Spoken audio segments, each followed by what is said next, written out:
tant que jeune, vous vous êtes probablement déjà posé la question de savoir, professionnellement parlant, quelle est la meilleure posture pour moi. Est-ce rester en interne dans une entreprise, plutôt passer consultant, ou alors carrément sauter le pas et devenir freelance? Donc si c'est une question qui vous taraude, alors vous êtes au bon endroit, car aujourd'hui sur Au-delà des frontières, on va essayer de démêler un petit peu le vrai du faux, comment choisir sa posture et surtout quel est le plus avantageux pour nous. Donc installez-vous confortablement, car aujourd'hui, encore une fois, nous allons aller au-delà de nos frontières.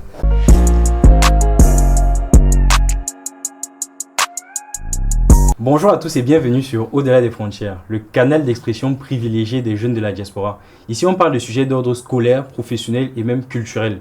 Bref, de tous les sujets qui nous concernent, nous les jeunes qui avons fait le courageux choix de quitter nos pays d'origine pour venir affronter les difficultés en Europe ou ailleurs. Comme vous l'avez entendu dans l'introduction de cette vidéo, on va parler de posture en entreprise, consulting, freelancing ou alors rester en interne. C'est bien la question qu'on va se poser aujourd'hui. Et pour répondre à cette question, je suis avec deux invités très pertinents, vous l'allez voir, mais je les laisse se présenter eux-mêmes. Bonjour à tous, déjà je te remercie Ralph pour l'invitation et je remercie Au-delà des frontières pour cette organisation-là. Je suis Émilie Brandana aussi, data analyst mais également FinOps. J'ai commencé en étant chez le client final, puis je suis entrée dans des ESN ou entreprises de services du numérique. Et aujourd'hui, je suis freelance, plus précisément en portage salarial, et je suis ravie de faire partie des invités du jour pour vous parler du sujet de la posture chez le client final. Donc moi, Pierre-Ange Leundeux, je suis Data et Machine Learning Engineer. J'ai fait un stage en interne dans une entreprise et par la suite, j'ai fait une alternance dans une boîte de conseil et je suis resté dans cette boîte de conseil où je suis consultant depuis bientôt 2 ans et demi. Donc Ralph Nujom, architecte SI pour le compte de la division support et services chez Safran Aircraft Engines. Donc Émilie, je suis curieux de savoir, qu'est-ce qui t'a poussé à choisir le freelancing finalement? J'avais vu dans ton intro, tu as dit que tu as eu les 3 postures, mais pourquoi avoir choisi cette voie au final? C'est une très bonne question, Ralph. Il faut savoir que quand j'ai terminé mes études en école d'ingénieur, je savais déjà très clairement c'était quoi mon projet professionnel. Donc je savais que je voulais créer ma propre ESN. Et pour ceux qui ne le savent pas, une ESN, c'est une entreprise de services du numérique. Ceci étant, j'avais déjà défini la trame que je devais suivre pour atteindre mes objectifs. C'est la raison pour laquelle j'ai commencé en tant qu'ingénieur, data ingénieur, chez le client final, parce que voilà, je voulais monter en compétences, je voulais surtout gagner en maturité. Et par la suite, je suis allée chez l'ESN, donc c'était une filiale d'Accenture. Et grâce aux opportunités qui se sont créées, je me suis retrouvée freelance. Sachant que freelance me permet de comprendre le besoin de mes clients, d'être au plus près de mes clients, parce que c'est moi qui démarche mes clients. Ça me permet également de comprendre tout l'aspect administratif et financier autour de la consultation. Et ça me permet ainsi de savoir comment est-ce que demain je pourrais créer ma propre ESN. Et pourquoi tu avais envie de créer une ESN? Alors, je pense que tout le monde naît avec un objectif de vie. Tu vois, tout le monde naît avec une envie, une passion. Et moi, en fait, j'ai toujours su que je voulais fédérer plusieurs personnes autour d'un objectif, autour d'une vision. Et moi, ma vision, c'est aujourd'hui en France, en tout cas dans les pays développés, l'informatique, pour ne citer que ça, va en fait permettre à plusieurs personnes de sortir du chômage. Ça va permettre du coup aux étudiants ou aux personnes qui se reconvertissent de gagner bien leur vie. Et malheureusement en Afrique encore, on n'a pas du coup cette opportunité-là, grâce à l'informatique, de sortir de l'informel, de sortir du chômage, de sortir de la précarité. Et moi, j'ai toujours vu en fait une opportunité à travers l'ESN de recruter massivement, de recruter des personnes qui ne travailleraient pas forcément pour des besoins qui seraient en Afrique, mais peut-être même des besoins qui seraient à l'international. Et de former aussi ces personnes-là, parce que je pense que, quoi qu'on dise, l'informatique, c'est quand même le domaine où on peut se former assez rapidement et où, en fait, on retrouve pas mal d'outils de formation accessibles à tout le monde. D'accord. Et toi, de ton côté, Pierre-Ange, pourquoi avoir choisi d'être en posture de conseil? Alors, pour être totalement honnête et transparent, en fait, de base, en fin d'études, je devais aller faire un semestre d'échange, un double diplôme, dans un autre pays, mais ce pays était en tension à ce moment-là. Donc, j'ai décidé de ne pas partir et du coup, je suis resté en France et il me fallait une alternance parce que je voulais faire le plus d'expérience professionnelle possible. Et j'ai eu, en fait, plusieurs propositions. Et parmi les propositions, celle qui me semblait la plus pertinente en termes d'apprentissage était le cabinet de conseil. Parce que j'avais effectivement une proposition en interne, j'avais plusieurs propositions en interne, dans plusieurs villes.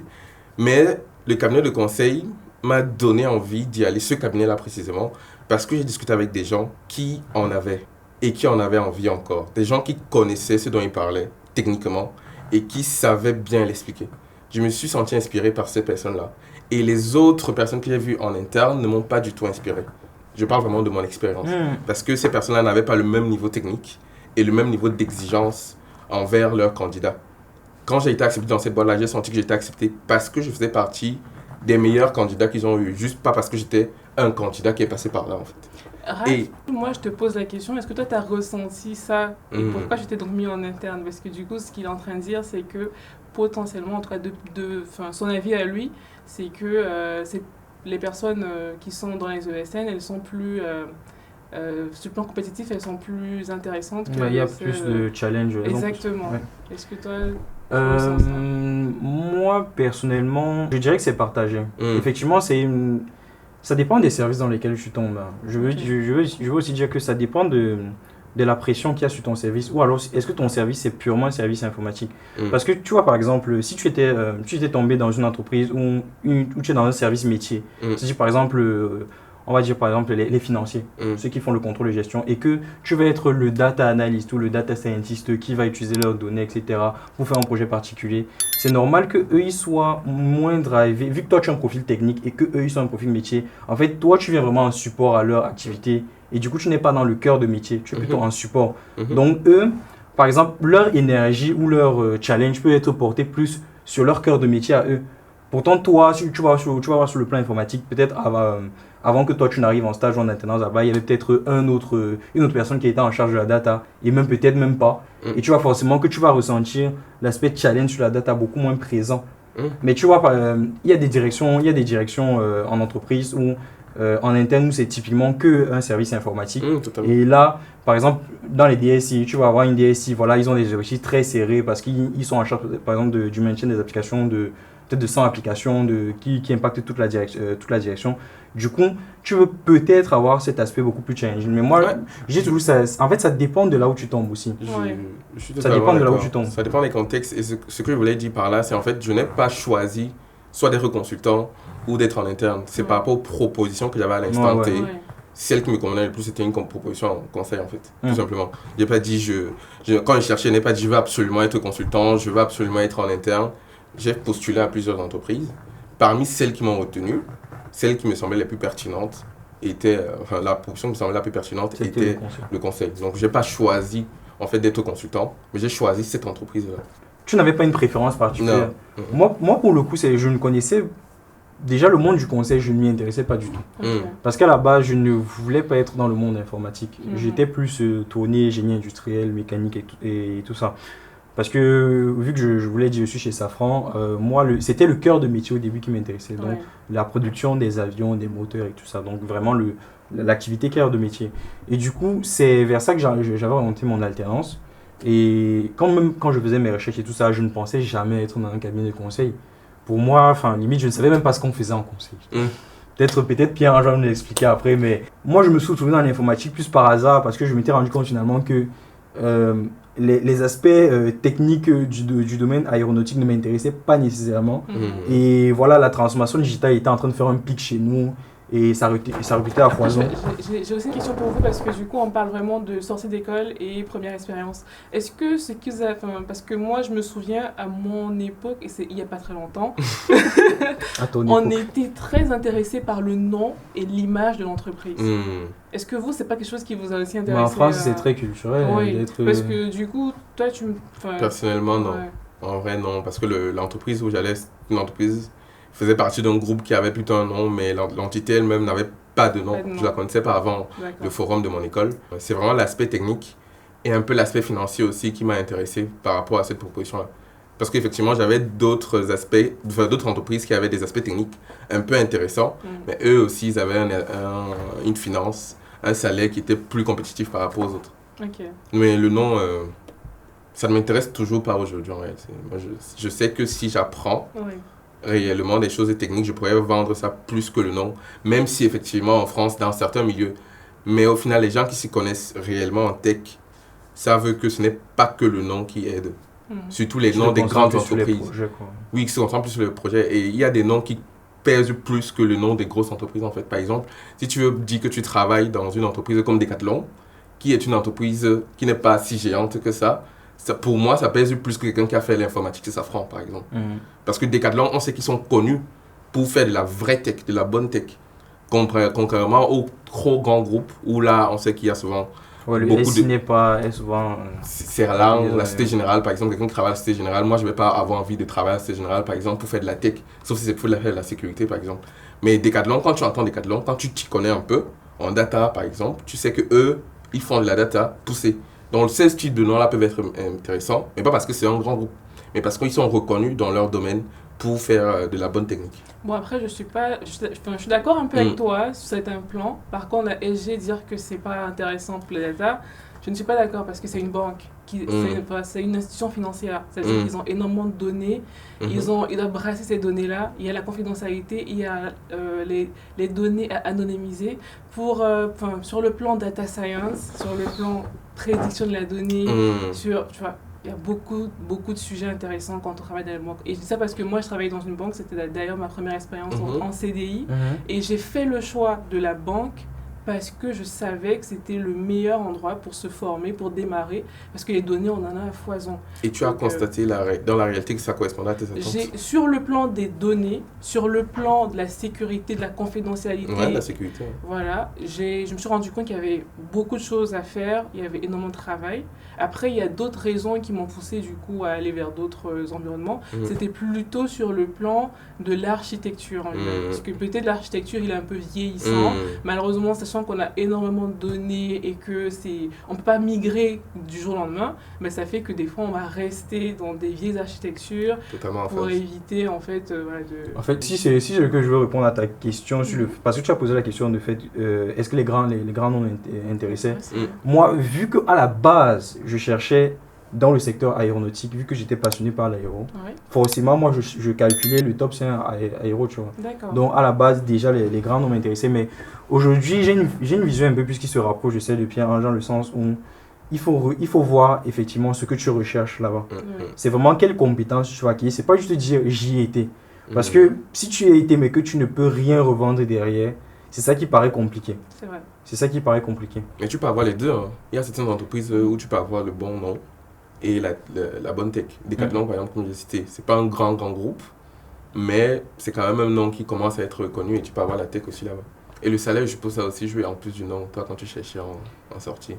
En sortie, en fait, dans l'aéronautique, ce qui était intéressant, c'est que vu que c'est un secteur qui était en pic, je savais déjà que côté prime, quand je voyais même ce que mes collègues me disaient, ils avaient des très grosses primes et que tu pouvais réinvestir les actions derrière dans les plans épargne entreprise, etc. Donc je me disais, j'étais beaucoup aussi axé sur le variable. Il y avait le salaire de base, il y avait le variable aussi. Et le variable, je misais beaucoup sur ça parce que je me disais, tu peux investir ton argent que tu as dans les primes et ça te rapporte beaucoup plus après. Donc évidemment, ça joue. Hein. Parce que évidemment, on ne va pas se mentir, ça joue. Ah bon? Ben c'est bien sûr. Bien sûr. Toi, le salaire n'a pas joué quand tu as signé. J'ai dit ça, totalement. C'est quoi un consultant? Dis-nous, c'est quoi un consultant? C'est quoi un consultant? Un consultant, c'est une personne qui est consultée. Non, qui est consultée. Qui est consulté. Non, je suis pas d'accord. Non, mais comment ça? C'est vous qui venez vers nous dire vendre vos conseils. Comment ça? Consulte? C'est le commercial qui part faire. Moi, je suis pas commercial. C'est le commercial qui part chercher. Mais moi, quand on vient me voir, c'est pour me consulter. Un consultant, c'est une personne qui est consultée de fait de ses expériences techniques et de ses connaissances techniques pour résoudre des fois un problème précis ou juste être en support d'une équipe. C'est ça qu'on a en forfait et en régie. Forfait, c'est quand on t'appelle un peu pour résoudre un problème précis, un projet, il y a une durée limitée, peut-être 3 mois, on te dit que hop, voici le cahier de charge, on paye l'entreprise à l'avance, elle doit un pourcentage à l'avance, elle doit faire ça en 3 mois ou pas. Si c'est plus de 3 mois, c'est votre problème, mais vous devez sortir le projet. De préférence en 3 mois. Ça, c'est le forfait. Et on a la régie où tu es plus en support, en fait. C'est ce que je suis actuellement chez M6, où tu rejoins une équipe à part entière, en fait. Tu es comme une personne en interne, mais qui est externe et qui apporte une connaissance que l'entreprise n'a pas en interne. Donc, tu peux être un consultant en forfait pour résoudre un problème précis, durée limitée, ou alors tu es en régie et tu aides juste l'entreprise dans ses tâches du quotidien. Après, tu vois, quand on parle de la définition du conseil, je me rappelle que à la toute fin de mon alternance, j'y avais pensé finalement au conseil, tu vois. Okay. Et j'avais eu cette discussion avec mon manager qui me disait il faut faire attention des fois parce qu'il y a boîte de conseil et boîte de conseil. Oui. Dans le sens où ce que tu décris, pour moi, proprement dit, c'est vraiment du conseil. C'est-à-dire, tu viens pour résoudre une problématique donnée. Mais il y a aussi des aspects de conseil qui ressemblent beaucoup plus à de l'intérim. Dans le sens où très généralement, je le vois dans les grands groupes. Par exemple, il y a une femme qui est partie en congé maternité. Du coup, elle ne sera pas là pendant, je sais pas moi, 10 mois. Et juste pour combler le manque dans l'équipe, on prend un consultant. Mais pour moi, c'est un peu la régie. Hein. Totalement. C'est de la régie avec une période un peu déterminée. Mais du coup, tu ne viens pas résoudre un problème particulier et... En fait, c'est ça, tu viens en support. Il y a vraiment les deux. Il y a la partie forfait où tu as une tâche précise, une mission précise, où le projet est défini à l'avance, il y a le cahier de charge.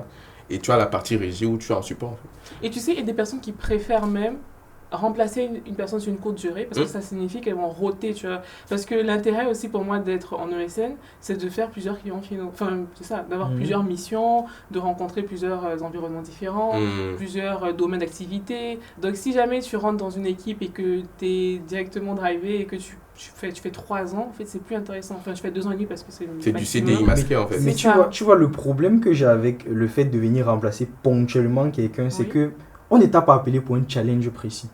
En fait, tu prends juste le lot quotidien que la personne avait. Mais ça peut être un challenge pour toi selon ton profil. Ouais. Ça signifie que si moi, je suis data ingénieur et que dans les missions de cette personne-là, je vais passer en production et que c'est ma première fois de le faire, c'est challengeant en fait. Ouais, je vois ce que tu veux dire. C'est pas forcément les mêmes technos que tu vas utiliser. Donc, c'est aussi un nouveau contexte. Rien qu'avoir un nouveau contexte, c'est déjà un challenge. Et je sais que c'est même plus intéressant parce que ça signifie que tu as une équipe derrière toi et que du coup, tu n'es pas tout seul, tu vois. Tu n'es pas livré à toi-même.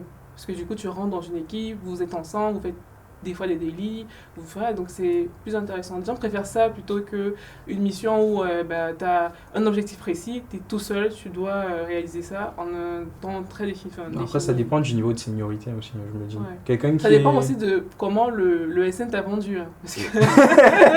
On vous vend comment la phase civique. Il vient de sortir d'école, mais on le vend comme un senior, un mastodonte de son domaine. Non, c'est connu que toutes les boîtes de SN, je ne vais pas parler de toutes les boîtes, mais certaines de SN, en tout cas les commerciaux ont intérêt à ce que leur consultant soit placé chez le client final. Ouais.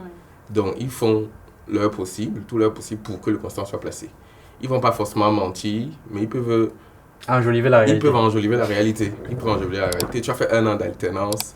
Si ton alternance était un rythme de une fois en entreprise, une fois en école, on ne va pas faire comme si tu étais en alternance. On va dire que tu as fait 1 an. Non, tu as fait 1 an de travail.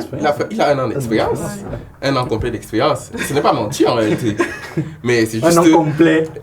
Non, ce n'est pas complet. 1 an d'expérience. Complet. On va dire que le candidat a 1 an d'expérience. Et c'est la vérité. Mais il faut aussi que le candidat sache parler à son commercial. Parce que c'est aussi ça la difficulté. En tant que consultant, il y a des gens qui ont des intérêts qui ne vont pas dans le même sens.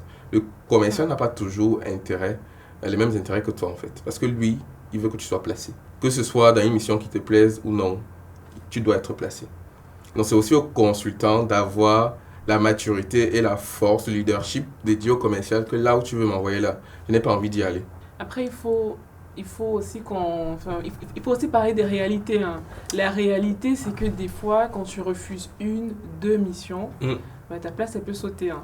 Je suis totalement d'accord. Mais il faut aussi avoir des raisons de refuser les missions. Ouais. Et c'est aussi pour ça que les gens changent souvent de SN. Parce que les gens peuvent rester consultants, mais changer de ESN.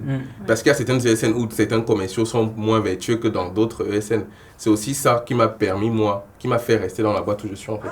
Parce que j'ai vu des commerciaux qui m'écoutent. Moi, j'ai refusé 2 missions avant d'aller dans ma mission actuelle. Parce que ça ne me correspondait pas. Ça ne correspondait pas au challenge que je voulais avoir.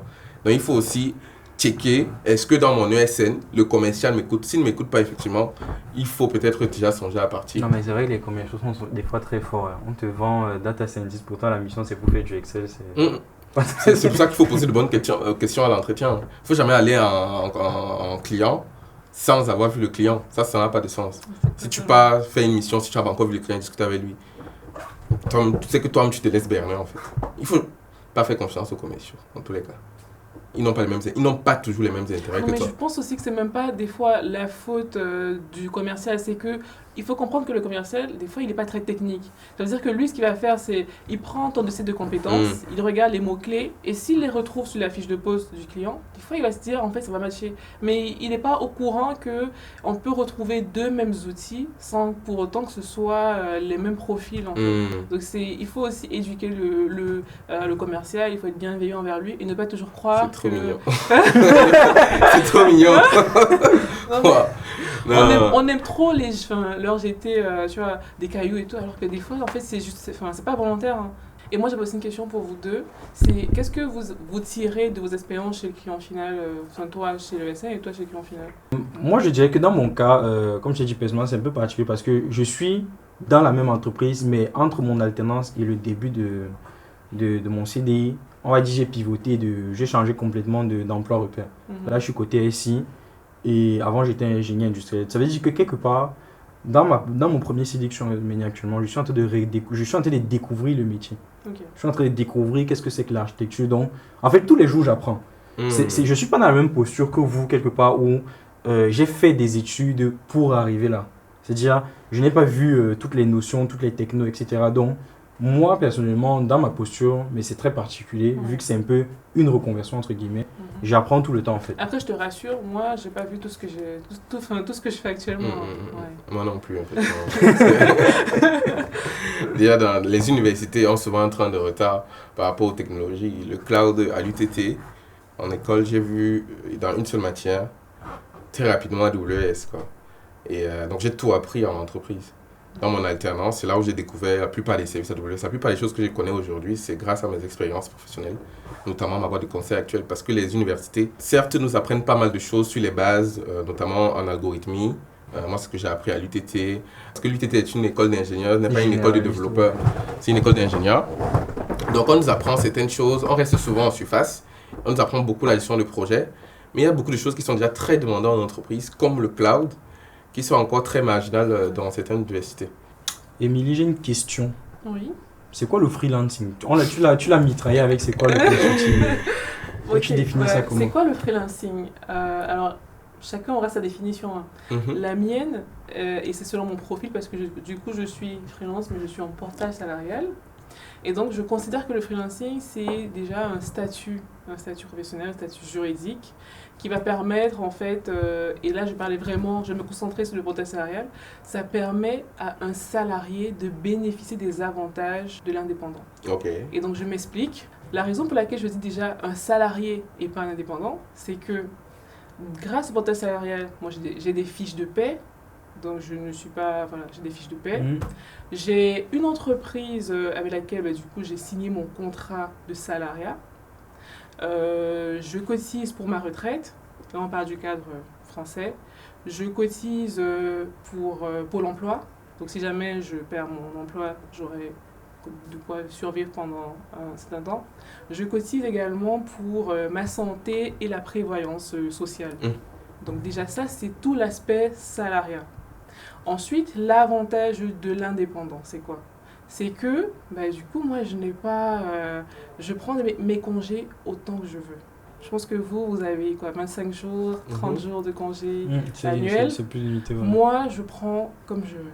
Mais du coup, ça te fait perdre mais c'est des sans solde. Mais c'est ça, exactement. Okay. C'est des congés sans solde, mais c'est des congés que je prends comme je veux. C'est-à-dire que si demain, je décide de travailler 6 mois et de prendre 6 mois de congés pour me ressourcer, j'ai le droit. Également, l'autre avantage, c'est que je négocie directement avec le client final mon TJM, ce qui fait que je me vends, je sais combien je vaux, et il n'y a pas d'intermédiaire entre nous deux qui va réduire la somme que j'aurai au final. Ça, c'est un gros avantage par rapport aux ESN notamment. Mais la boîte qui te porte prend un pourcentage, non? C'est ça, c'est moi qui rémunère Oui. la boîte qui me porte. C'est pas l'inverse. Ça veut dire que c'est moi, une fois ayant discuté mon TJM avec le client final, je vais challenger plusieurs boîtes de portage et je leur dis combien ça coûte en fait votre accompagnement sur le plan administratif, sur le plan fiscal, combien est-ce que ça coûte? Et après, je challenge les différents montants. Ouais, je vois. Le rapport de force inverse, en fait. C'est Exactement. Ce que je veux dire. Exactement. C'est pour ça que je dis que tu bénéficies de l'avantage d'un indépendant.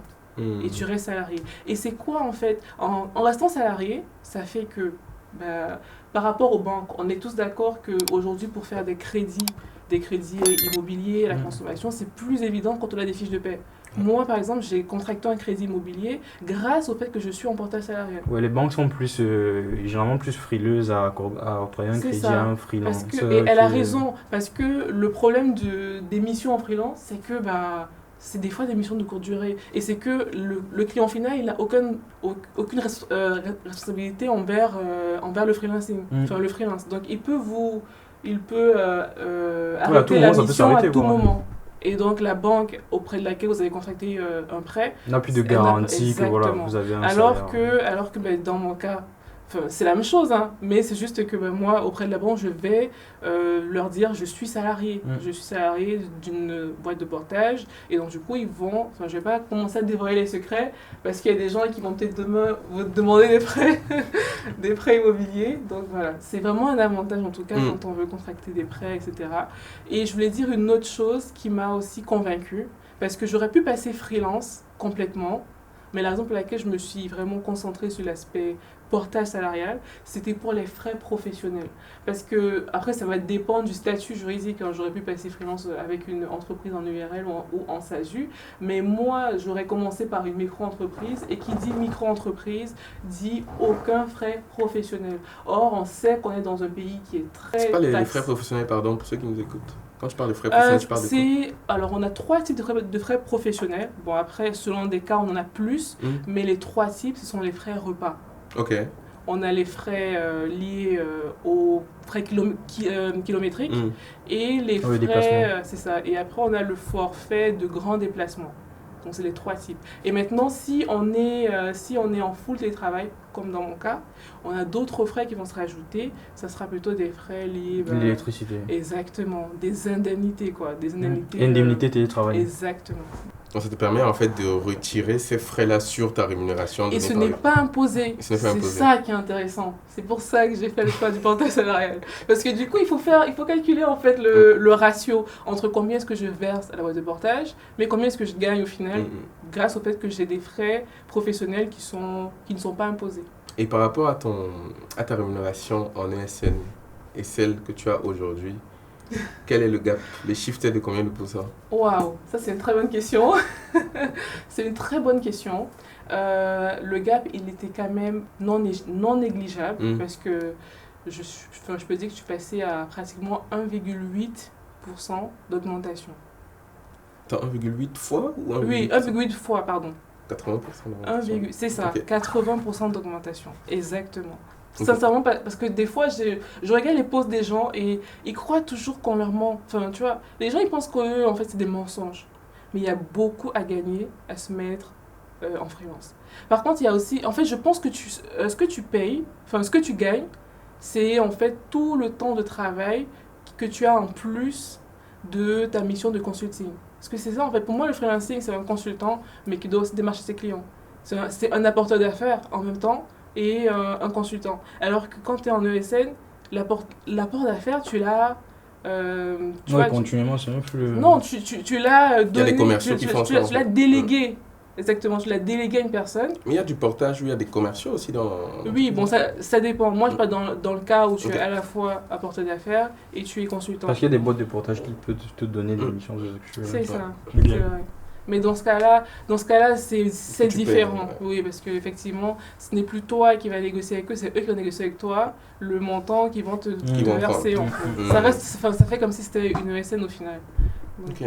ma question, c'est est-ce que tu souhaiterais demain, enfin, c'est quoi tes objectifs demain? Est-ce que tu souhaiterais te mettre en portage, en freelance ou en ESN, ou rester chez le client final? On va dire que pour être tout à fait sincère, les aspects financiers, les aspects, les avantages financiers que procure le fait de passer en freelance, moi ça m'intéresse beaucoup. Ça m'intéresse beaucoup, mais c'est vraiment ce truc-là de, je suis presque comme toi où je me dis des fois, en fait limite non, vaudrait mieux que je crée ma propre, ma propre structure où je vais, et je pense que c'est même vraiment, c'est où tu vas déjà, tu crées ta propre structure où tu as maintenant cette vision, tu vas faire maintenant épouser ta vision aux autres personnes. Mhm. Tu vois ce que je veux dire? Mais est-ce que tu ne penses pas que pour créer sa propre structure, il faut déjà savoir comment est-ce que ça fonctionne, cette structure-là? Or, chez le client final, tu ne sais pas comment ça fonctionne, une structure de SN. Ok, mais au vu de cette rémunération qui semble quand même très généreuse que Émilie touche, et toi, est-ce que toi, tu te questionnes pas des fois par rapport au salaire que tu as, même si tout à l'heure tu as dit qu'il y a des avantages qui peuvent être intéressants, je pense que même avec les avantages, ça n'atteint pas forcément ce que tu aurais pu gagner en freelance, que tu te poses pas seulement la question. Oui, je me suis posé la question. Après, comme je dis toujours, vu que moi je suis un peu dans un processus de reconversion, Mhm. entre guillemets, et là ça fait même pas encore un an que je suis en CDI, je me suis toujours dit, pour le moment, en tout cas pour l'année qui s'est écoulée jusqu'à présent, je m'attache toujours aux compétences, aux skills que je développe. Avant Tu peux de- les développer aussi en freelance. Le problème, enfin, moi je trouve, hein, c'est que venir en disant que aujourd'hui je dis que je suis freelance, les compétences que je peux apporter, moi je juge qu'elles ne sont pas suffisantes. Mhm. Et sur la base de quoi que tu juges ça? En fait, moi je me dis, je n'ai pas encore, enfin c'est ça, c'est mon avis personnel, et le recul métier suffisant, nécessaire pour me dire que, par exemple, tu me donnes refait toute l'architecture du SI d'une entreprise qui veut par exemple faire sa migration sur le cloud. Moi je sais pas comment démarrer aujourd'hui. D'accord. Tu vois ce que je veux dire? C'est pour ça que je dis, en fait, je m'attache beaucoup plus au socle technique et à faire mes certifications, etc., etc., pour me dire, ok, je solidifie mon socle technique et après, je peux réfléchir à l'après, comme je l'ai dit. J'ai aussi une question pour lui. Parce que j'ai l'impression que tous ceux qui sont des consultants finissent par devenir Freelance. freelance. Ouais, beaucoup. Du coup, est-ce que ça sera assez ton cas? J'ai mon frère qui me pousse parce qu'il est freelance. Ok. Il me pousse énormément pour qu'il devienne freelance. Mais actuellement, je n'en sens pas le besoin financier. Et là où je suis actuellement, je me plais. Je pense que le moment où je vais arrêter de me plaire, je vais plus me poser la question. De temps en temps, je me pose la question, mais je ne creuse pas. D'accord. Quand je vais arrêter de me plaire, quand je vais commencer à dire, est-ce que je continue dans cette boîte? Je vais regarder les opportunités. Est-ce que je vais en interne dans certaines boîtes? Est-ce que je vais dans une autre boîte de conseil? Ou alors, je me mets en freelance. Je pense que c'est à ce moment-là que je vais vraiment avoir une réponse précise sur est-ce que je vais être freelance ou pas. Mais actuellement, non. Encore pour au moins un an et demi, je pense rester dans ma boîte dont la question ne se pose pas trop.